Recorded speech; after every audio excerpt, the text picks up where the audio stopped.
Effectivement, dans ce plan de transformation de Carrefour, toutes les petites entités les moins visibles en dehors des hypermarchés qui aujourd'hui font buzz, il a déjà bien commencé, et à Carrefour Banque on a été des victimes récentes puisqu'on sort d'un plan social qui a supprimé près de 15% de nos effectifs.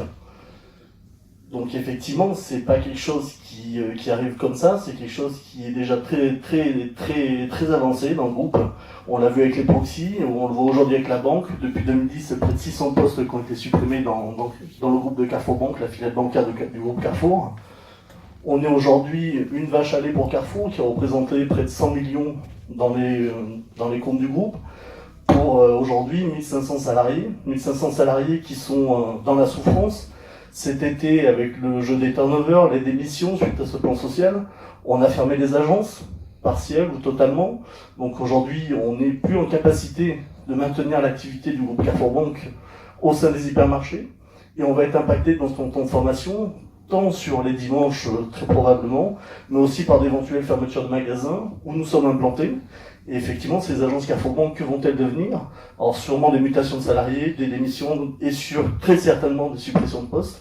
Et c'est vrai que ce qui va se passer, que ce soit sur les fonctions support, l'encadrement, on va avoir aussi de grosses restructurations qui sont déjà très en cours chez nous, mais qui vont s'avancer de plus en plus. Et c'est vrai que ce groupe Carrefour, il est en pleine mutation, mais cette mutation va se faire dans la douleur, dans la souffrance au travail, sur des suppressions de postes, et dans la qualité de service qu'on va rendre aux clients qui ne sera plus du tout à la hauteur de ce qu'on attend au niveau d'un groupe comme Carrefour, qui peut présenter tant au niveau de la banque que des hypermarchés une qualité de service qui est de plus en plus défaillante, et ça ne va pas dans le sens d'un développement et d'une pérennité du groupe. Et ça, c'est très important, parce que nous, ce qu'on veut, c'est un développement du groupe par l'activité et pas par la baisse des coûts. C'est pas en faisant des transferts de provisions comme ils ont fait ces dernières années pour maintenir un résultat artificiel qu'on va pouvoir aujourd'hui dégager des bénéfices et plus d'activité.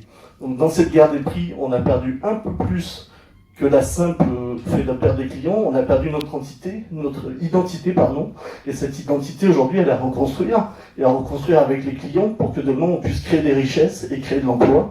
Et pour créer de l'emploi, il faut effectivement qu'on arrive à avoir aussi des salariés qui soient performants, efficaces et pas dans une souffrance au travail et menacés par des suppressions de postes.